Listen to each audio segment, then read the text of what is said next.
বেদবাণী দ্বিতীয় খণ্ড 107 নম্বর পত্র।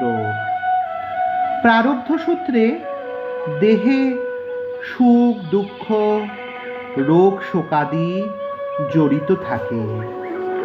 এই ভোগের জন্য উদ্বিগ্ন হইলে নিত্যের প্রসাদ উপস্থিত করিতে পারে না।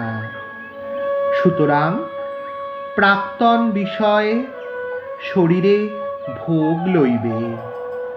ভগবৎ দাসত্বই স্বরূপভাবে প্রকাশ পায়।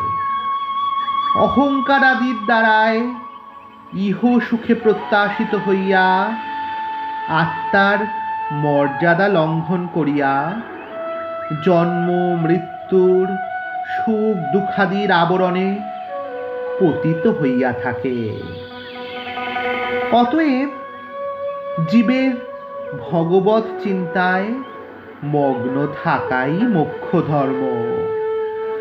নাম করিতে করিতে শান্তি উপকর্ষণ হইয়া সদানন্দ উপভোগ করিতে পারে। জয় রাম, জয় গোবিন্দ।